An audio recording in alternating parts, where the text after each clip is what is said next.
The words slipped from Victor Langford's mouth like poison wrapped in silk, each syllable dripping with contempt he assumed would go unnoticed. Cette servante noire ne comprendrait même pas si je lui criais dessus, he murmured to his associate across the pristine white tablecloth, his eyes never leaving the menu. This black servant wouldn't understand even if I spat on her. He smiled, that particular smile wealthy men wear when they believe the world exists solely for their amusement. Amara Johnson's hand tightened almost imperceptibly around the leather-bound wine list she held. Almost. The crystal chandelier above cast fractured light across her dark skin, and in that moment, she made a choice that would unravel everything Victor thought he knew about power.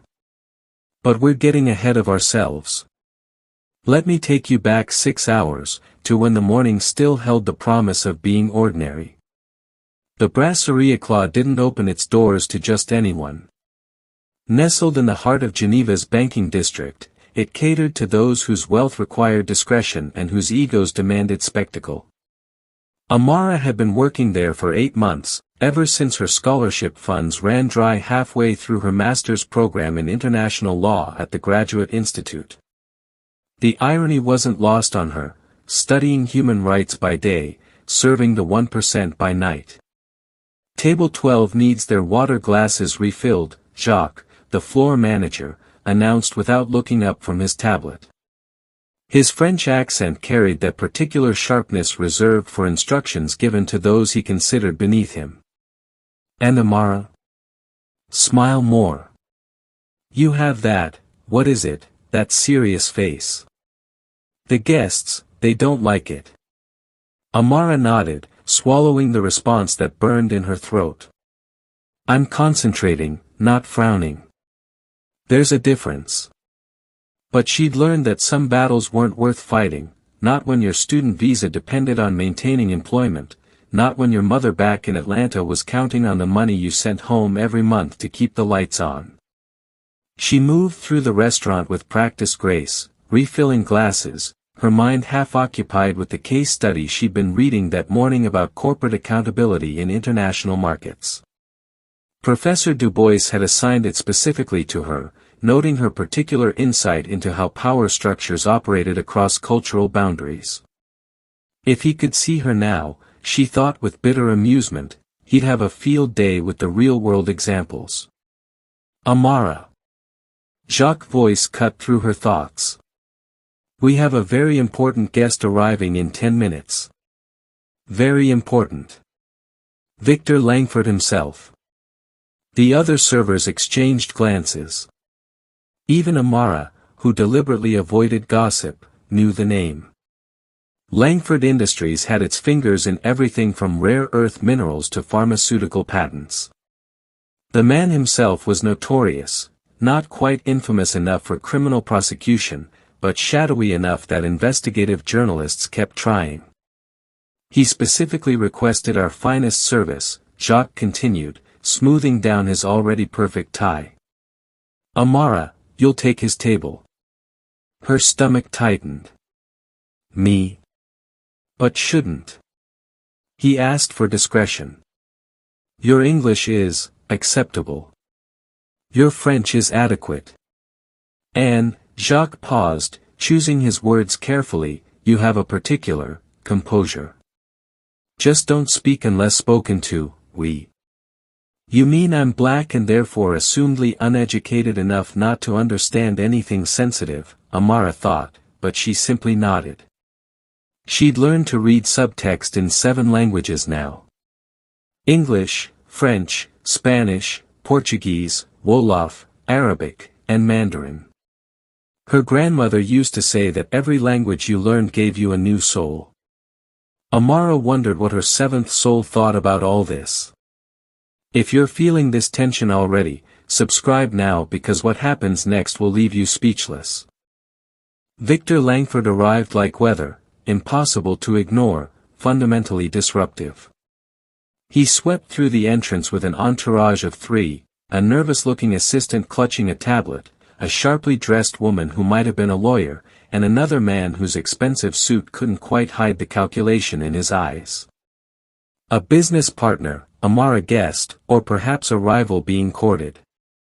Monsieur Langford, welcome, welcome. Jacques practically genuflected as he guided them to the corner table, the one with the best view and the most privacy. Everything has been prepared exactly to your specifications. Victor barely acknowledged him. He was tall, silver-haired, with the kind of tan that came from Mediterranean yachts rather than labor under the sun. His watch probably cost more than Amara's entire education. When his eyes swept over her, it was the look you'd give furniture, assessing utility, nothing more. Wine list, he said in English, his accent placing him somewhere in French-speaking Belgium. And tell them in the kitchen that I have no patience for delays tonight. Of course, monsieur. Amara will be taking excellent care of you. Victor's gaze flicked to her name tag, then away. Dismissed. Categorized. Filed under, irrelevant.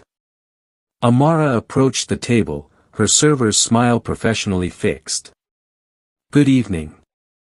May I start you with something to drink while you... The Chateau Margaux 2015, Victor interrupted, still not looking at her. And bring it properly aerated. Last time I was here, some incompetent, he switched mid-sentence to French, speaking to his companions. Some incompetent fool served it far too cold. These people have no understanding of. The Chateau Margaux 2015, Amara repeated calmly in English. I'll inform the sommelier about the temperature. Will anyone else be joining you this evening, or shall I set for 4? The woman, definitely a lawyer, Amara decided based on the way she was reviewing documents, looked up. 4 is sufficient. Amara nodded and retreated, feeling Victor's indifference like a weight. She'd experienced racism before, of course. The casual kind, the systemic kind, the kind that came wrapped in compliments about how well-spoken she was. But there was something particularly degrading about being so thoroughly dismissed, as if her very existence didn't warrant the energy of acknowledgement. The sommelier, Philippe, was a kind man in his 60s who'd worked at the brasserie for 30 years. Ah, the Margaux for Monsieur Langford. He has good taste, at least.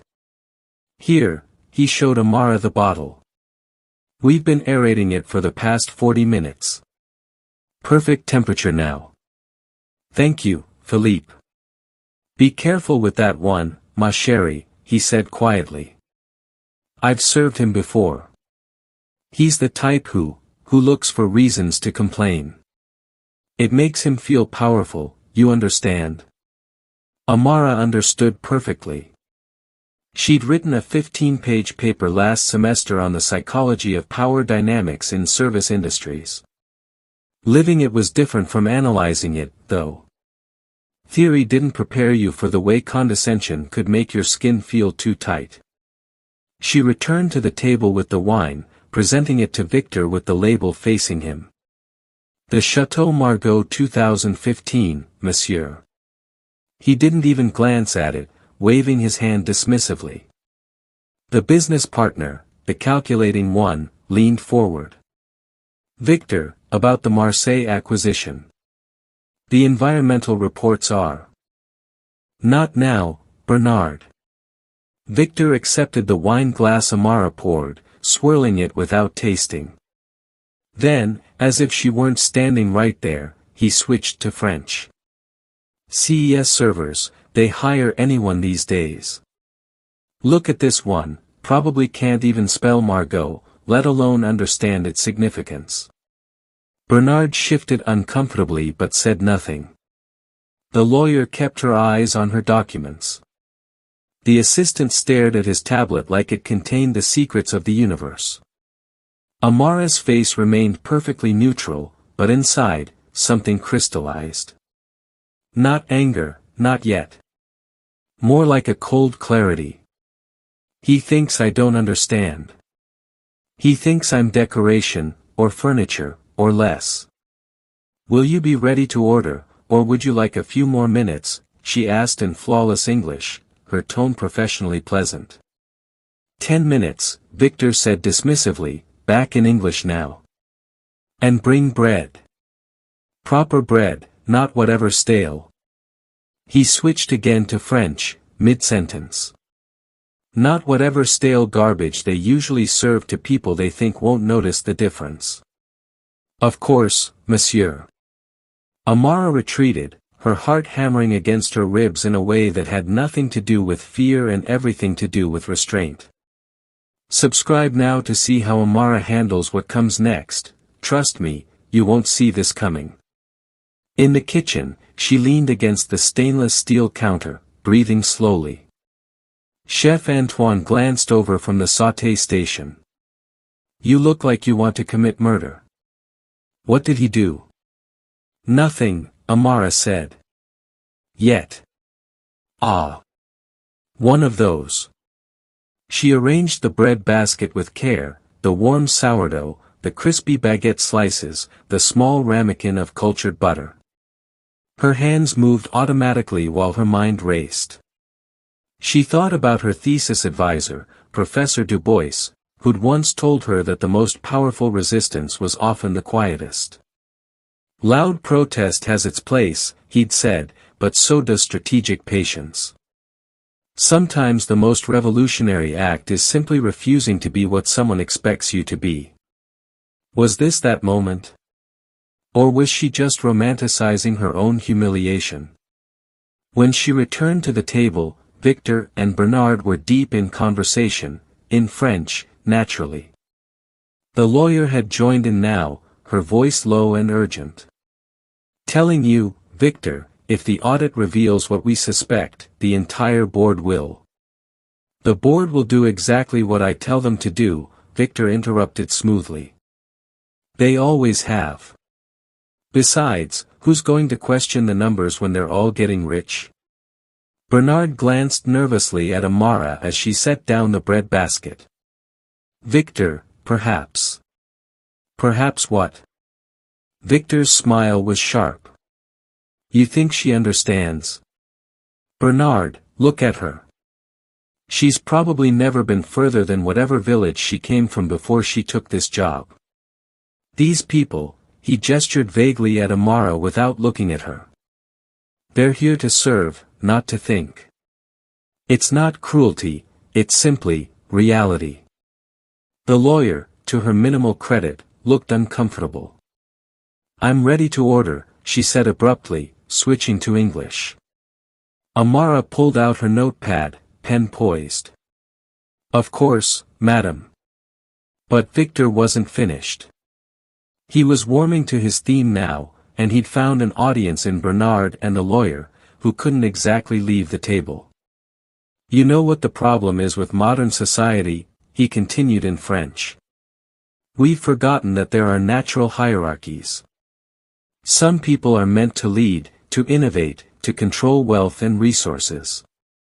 Others are meant to follow, to serve, to facilitate. It's not racism," he paused, savoring his own magnanimity. "It's simply acknowledging different capabilities. I'm sure our waitress here is perfectly adequate at her job. It's just that her job is her ceiling, while mine is merely a floor." Amara's pen stilled for just a fraction of a second. Inside her chest, something that had been wound tight suddenly loosened. Not in defeat, but in decision. He doesn't know, she thought with sudden, crystalline clarity. He genuinely doesn't know. And that's going to be his downfall. She looked up, her expression pleasant and attentive. "Are you ready to order, monsieur? Or would you like more time to review the menu?" Finally, some initiative, Victor said in English, that condescending smile still playing on his lips. Then, turning to his companions, he switched back to French. "Watch this. I'll order in my native Flemish.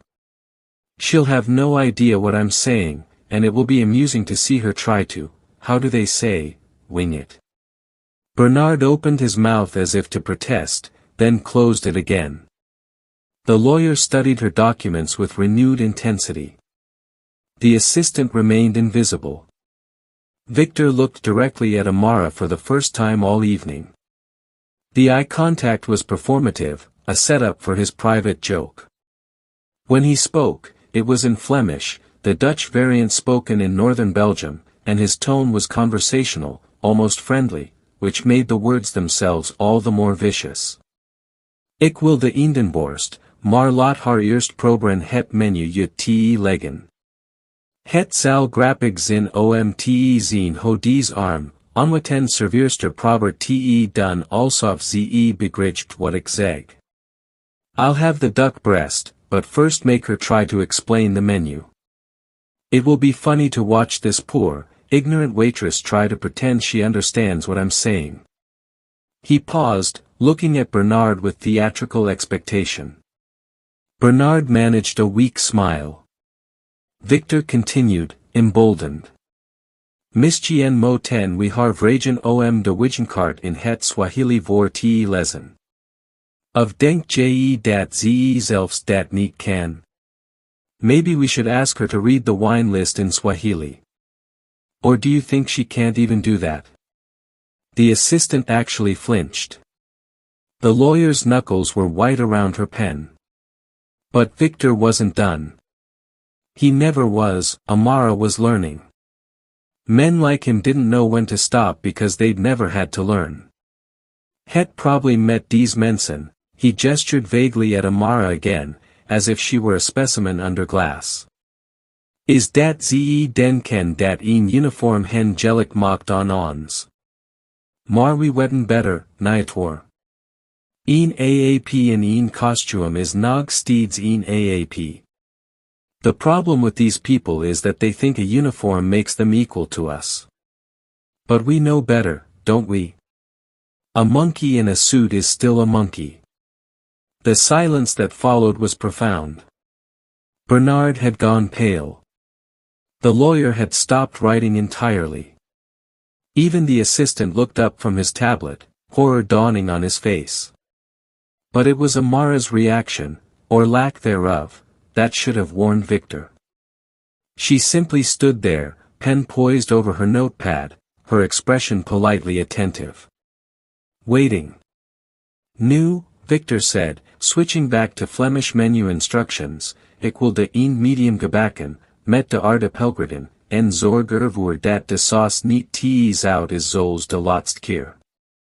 And, now, I'd like the duck cooked medium, with the potato gratin, and make sure the sauce isn't too salty like last time. Anne. Amara's pen began to move across her notepad. She was taking notes, he assumed, probably just scribbling nonsense to look professional. He smiled, satisfied with himself, and continued. En zeg tegen de chef dat als het niet perfect is, ik persoonlijk zal zorgen dat deze tents in Michelinster verliest. Ik heb vrienden bij de inspectie. And tell the chef that if it's not perfect, I'll personally ensure this place loses its Michelin star. I have friends at the inspection board. He sat back, pleased with himself. Dat is Alice. Denk je dat ze het begreep? That's all. Do you think she understood? Bernard didn't answer. He was staring at Amara with something approaching terror. Because Amara had set down her pen. She looked at Victor with those dark, intelligent eyes, really looked at him for the first time, and when she spoke, her voice was calm, clear, and devastatingly fluent. Natuurlijk begreep ik het, meneer Langford. Of course I understood, Mr. Langford. If your jaw just dropped, hit that subscribe button now because this story is about to explode. The color drained from Victor's face so quickly she thought he might actually faint. She continued in flawless Flemish, each word precisely enunciated. Je wilt de Eendenborst medium gebakken, met de aardappelgratin, en je bent bezorgd over het zout van de sauce. Ik zal dit natuurlijk doorgeven aan chef Antoine, die overigens twee Michelinsterren heeft en wiens reputatie geen, vrienden beegte inspectie, nodig heeft om overeen te blijven. You'd like the duck breast cooked medium, with the potato gratin, and you're concerned about the salt level in the sauce. I'll certainly pass this along to Chef Antoine, who incidentally has 2 Michelin stars and whose reputation doesn't need friends at the inspection board to maintain itself. Victor's mouth opened, but no sound emerged. Amara consulted her notepad calmly, as if they were discussing nothing more controversial than the weather. What betreft uw eerdere opmerkingen over hierarchieën en natuurlijke capaciteiten, regarding your earlier comments about hierarchies and natural capabilities, she paused, and in that pause, the entire restaurant seemed to hold its breath. Ik moet zeggen dat ik het oneens ben met uw filosofie, maar ik waardeer de transparentie. Het is zeldzaam dat mensen hun vooroordelen zo openlijk delen. I must say I disagree with your philosophy, but I appreciate the transparency. It's rare for people to share their prejudices so openly. Bernard had buried his face in his hands. The lawyer was frantically gathering her papers. The assistant looked like he wanted to crawl under the table. But Amara wasn't finished. She switched seamlessly to French, her Parisian accent flawless. Puisque nous parlons franchement, Monsieur Langford, je devrais peut-être mentionner que je prépare actuellement un maîtrise en droit international à l'Institut de hautes études.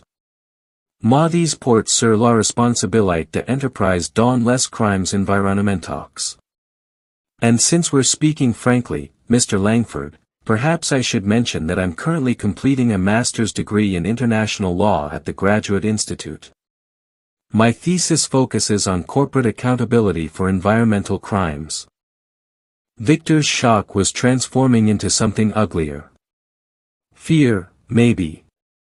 Or rage at being exposed. She continued relentlessly, her voice never rising above professional courtesy. Votre conversation plus tot concernant l'audit de Marseille était intéressant. Particulièrement la partie sur que va questionner les chiffres. Dans mon cours sur la fraude d'entreprise, nous étudions exactement ce genre de. Your earlier conversation about the Marseille audit was interesting. Particularly the part about who's going to question the numbers.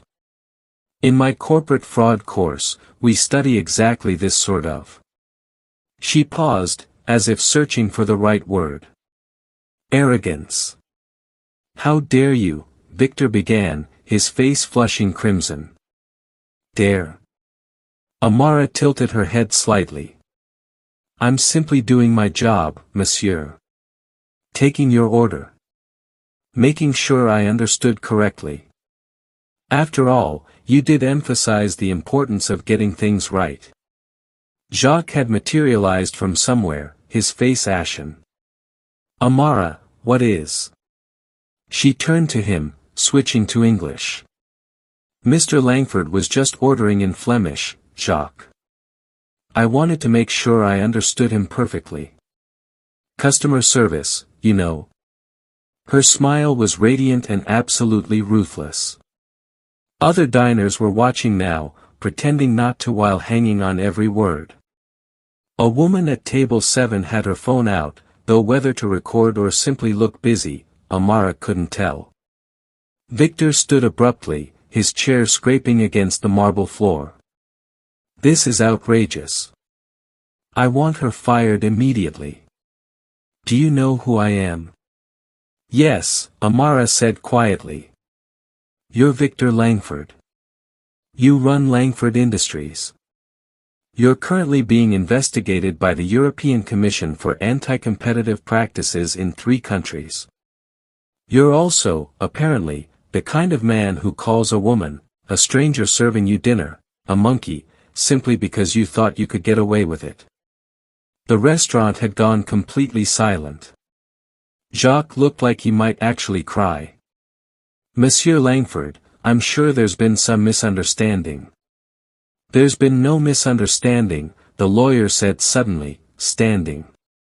Her voice was crisp, professional, and done with all of this. Victor, we're leaving. Now. Margot, you can't seriously. I can and I am. She looked at Amara. I apologize for his behavior. It was inexcusable. To Victor, and you and I are going to have a very serious conversation about liability and character clauses in your contracts.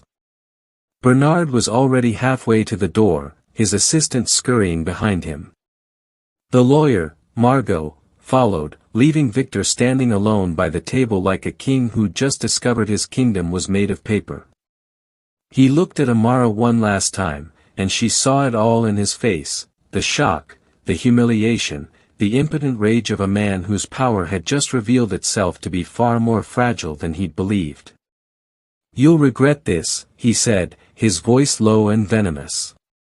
Will I? Amara met his gaze steadily. I don't think so. See, Monsieur Langford, I learned something important tonight. It's not about what languages you speak. It's about whether you bother to listen. You assumed I was invisible because that was easier than seeing me as human. But I've been here all along, hearing everything, understanding everything. The question is, what else have you said, to how many other people you thought didn't matter, who understood more than you could imagine? The implications of that hung in the air like smoke. Victor turned and walked out without another word. The door closed behind him with a soft, final click. The restaurant remained silent for approximately 3 seconds. Then the woman at table 7 started clapping. Slowly at first, then joined by her companion. Then table 3 joined in. Then more. Within moments, the entire Brasserie Eclat was applauding, and Amara stood there in the middle of it, her server's notepad still in her hand, feeling nothing like triumph and everything like exhaustion. Jacques approached carefully, as if she might bite. Amara, that was. I need to. I'll collect my things, she said quietly, already knowing how this ended. Men like Victor didn't lose. They just made sure everyone else lost too. But Jacques surprised her. He glanced around at the watching diners, wealthy, influential people who just witnessed something they'd be talking about for months. People who had their phones out now, probably already posting. The Brasserie Eclat's reputation depended on discretion, yes, but also on being on the right side of things when it mattered. No, Jacques said finally. You won't. You'll finish your shift. And tomorrow, we'll discuss a raise. For your language skills. They're clearly underutilized.